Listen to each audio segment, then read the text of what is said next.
안녕하세요. 불편한 진실입니다. 이번에 소개드릴 책은 윌리엄 랭어가 엮은 뉴턴에서 조지 오웰까지입니다. 이 책은 서양 근현대사의 주요 국면을 흥미진진하게 풀어낸 책으로 당대 최고의 역사가들이 쓴 17개의 역사 에세이를 수록하였습니다. 그동안 우리나라에 거의 알려지지 않았던 서양사의 주요 대목들을 소개하고 알려진 주제들에 대해서 기존의 관점과 다른 참신한 해석으로 서술하고 있습니다. 이 합리적 충동. 조지 오웰은 전여작 파리와 런던의 밑바닥 생활 1933년에서 조지 오웰이라는 필명을 썼습니다. 이 필명은 그에게 매우 잘 어울려서 친척 이외에는 분명히 블레어라는 사실을 모를 정도였다 합니다. 1984년은 현대사회의 발전 과정에 대한 경고의 외침이다. 그는 사실과 허구를 나란히 제시함으로써 충격을 주고 현대 농객의 뛰어난 문치와 고전적 모럴리스트의 냉소적인 초연함을 결합시켰다. 미래에 대한 부정적 전망을 단번에 요약하기 위해서 자기 작품이 완성된 해인 48을 84로 뒤집어 제목으로 정했다. 라이프지는 1949년 에브너딘의 만화 서파와 함께 최초의 이 작품을 발췌 게재했다. 독자들은 이를 통해 1984년에 이르면 좌익 전체주의가 세계를 지배한다는 메시지를 접했다. 오웰이 발견한 것 중 가장 중요한 것은 우리 사회의 운영자들이 분별력을 갖추기는커녕 자신의 동료들과 더불어 비합리적인 충동을 공유하고 있으며 그 충동에는 권력에 대한 욕구가 포함되어 있다는 것이다. 자유대 권력. 소설로서 1984년은 우화에 가깝고 우화보다는 오히려 판타지에 가깝습니다. 1984년의 플롯은 윈스턴 스미스의 삶에 집중되어 있습니다. 그는 외부 당의 일원으로서 당의 지령에 따라 자신에게 주어진 과거를 고쳐 쓰는 임무를 견딜 수 없어서 혼자 지내기를 원합니다. 물론 이러한 사생활에 대한 욕구는 범죄입니다. 모든 당원들의 집에는 양방향 텔레스크린이 있어서 각자의 행동과 사생을 규제합니다. 윈스턴의 타락은 먼저 자신의 개인적인 생각을 일기에 기록한 것이고 다음으로는 애정 행격을 벌인 것입니다.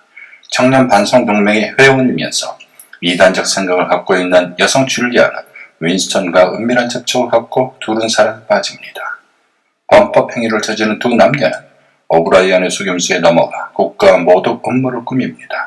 오브라이언은 내부 당의 당원으로서 지극히 이성적인 관념론자입니다. 그는 윈스턴을 고문해 줄리아를 배신하도록 하며 소설 말미에서 궁극적으로 그녀 대신 빅브라더를 사랑하게 만듭니다. 빅브라더는 당이라 불리는 모든 것을 포괄하는 자기 영속적 국가기구의 상징이자 정점입니다. 조지 오웰은 20세기의 가장 큰 진보를 이룬 사회과학의 두 분야인 경제학과 심리학을 의도적으로 무시했습니다. 1984년은 전후의 노동당 정부가 기진맥진해 있던 시기에 출간되었기 때문에, 그리고 이 작품에 그려진 사회가 영사, 이그노속이라는 이름의 정부체제 아래에 있기 때문에 종종 환멸을 느낀 사회주의 상처 입은 저항으로 해석되곤 했습니다. 분명 전후 런던의 모습, 식량 배급과 물자 부족, 그리고 영국 역사상 최초로 등장한 이데올로기 정비의 끊임없는 권고와 훈계는 이 책의 많은 부분에서 배경이 되었습니다. 조지 오웰은 BBC에서 전시 선전방송을 맡아보면서 1984년을 구상했습니다. 그는 BBC 관료제, 내부의 분규와 왜곡, 아이디어의 탕진을 목격하고 경악했으며 그것을 매음굴과 정신병원의 혼합체라 표현했습니다. 1943년 오웰은 그것을 떠나 정치 해설가로서 자유를 되찾았습니다. 1984년을 쓸 당시 오웰은 결핵으로 죽어가고 있었습니다. 그는 1984년을 출간하고 7개월 후인 1950년 1월에 이 병으로 죽었습니다. 오웰의 강점은 정치가 개인의 외부에 존재하는 도덕적 기초에 바탕을 두고 있으며 진리는 개인이 구축할 수 있는 시스템 바깥에서 얻는 경험에 기초한다는 그의 주장이 있습니다.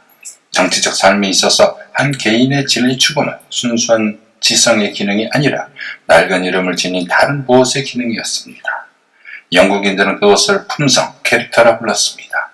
정치평론가이자 건실한 리얼리즘 소설가로서 경력을 쌓던 오웰이 갑자기 동물농장과 1984년 같은 우화로 옮겨간 것은 우연이 아니라 할 것입니다. 그것은 이상과 현실 사이의 갈등을 강조하는 데 가장 적합한 문학 형식이었기 때문입니다. 유토피아와 디스토피아. 서양 문화에서 유토피아 신화는 에덴 동산만큼이나 깊이 내재되어 있습니다. 그러나 그것은 16세기 토마스 모어, 1477년에서 1535년 영국의 인문주의자 정치가 대법관, 리얼리즘을 부여할 때까지는 정치적으로 활성화되지 않았습니다. 초기 휴머니스트로서 모어는 유토피아가 내세에서 현세로 옮겨질 수 있는지 여부를 놓고 문제를 제기했습니다. 그는 가톨릭 교도로서 아담과 이브의 타락 이후부터 최후의 날의 구원이 완성되기 전까지는 그것이 불가능하다는 것을 알고 있었습니다. 그러나 1984년에 이르러 합리적 이상주의는 경험을 뿌리째 뽑아버렸습니다. 사도 바울의 그리스도교회에서 볼세비즘과 위대한 사회에 이르기까지 모든 이데올로기는 어느 정도 유토피아적입니다. 이들 이데올로기는 합리적이고 개입적인 만큼 권력 그 자체 때문에 환멸에 빠지고 타락해버립니다. 토마스 모어는 그리스도교적 가치를 견지하려 한 휴머니스트였고 조지 오웰은 자유주의적 가치를 유지하려 한 사회주의자였습니다. 후대 유토피아주의자들, 특히 기술이 내포한 기만적 인간 해방의 잠재력에 현혹된 후기의 빅토리아 시대 사람들은 그다지 현명하지 못했습니다. 그들은 인간의 경험과 철학적 완전성이 양립 불가능하다는 것을 알지 못했습니다. 그러나 조지 오웰은 그것을 알고 있었으며 유토피아를 디스토피아로 바꿨습니다. 1984년에서 기술, 특히 커뮤니케이션과 통제의 새로운 기술은 인간을 해방시키는 힘이 아닌 전제적인 힘이 됩니다. 통제 수단으로서의 언어. 조지 오웰의 디스토피아에서 가장 중요한 통제 수단은 언어입니다.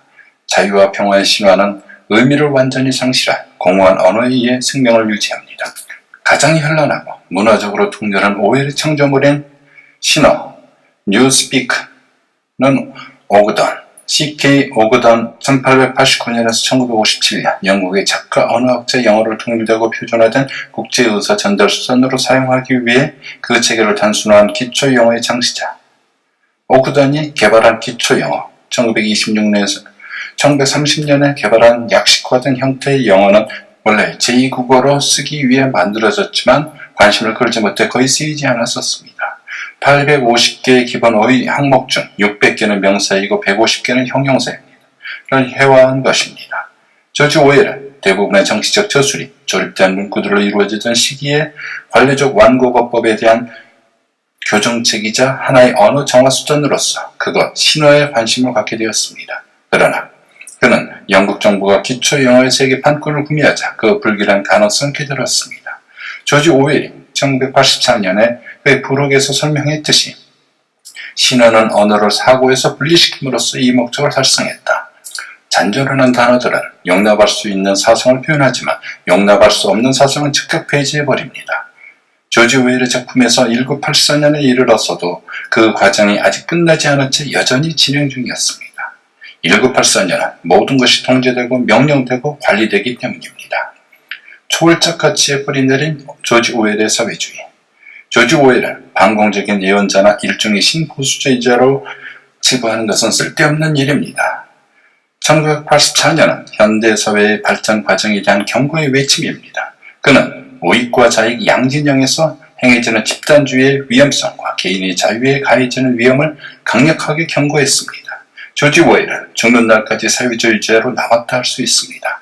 그러나 그에게 사회주의란 특정의 사회적 경제적 변화를 정강정책으로 표방하는 이데올로기가 아니었습니다. 조지 오웰의 사회주의는 정의, 자유, 평등 그리고 물질적 가치, 인간적 가치가 나란히 그 역할을 다하는 정서적 공동체 등 초월적 가치에 깊숙이 뿌리내린 것이었습니다.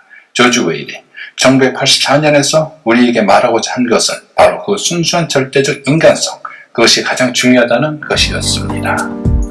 이 책의 마지막 편인 1984년의 저자 조지 오웰 편을 통해서 우리는 불편한 진실의 관심 대상인 괴물의 심연의 대표적인 표현인 빅브라더를 조지 오웰은 어떤 시대를 배경하에서 괴물의 어떤 부분에 관심을 두었는지 살펴보았습니다. 현대사회는 우리의 자유를 박탈하고 그들이 꿈꾸는 세상에 신세계 질서를 만들기 위해서 우리를 감시와 조작과 통제를 하는지 1984년의 저자 조지 오웰에 대한 새로운 관점을 대해서 살펴보았습니다. 내용에 공감을 가셨다면 좋아요와 구독 부탁드리겠습니다. 지금까지 청취해 주셔서 감사드리며 다음에도 우리의 시민을 살피는 괴물과 함께 찾아뵙도록 하겠습니다. 감사합니다.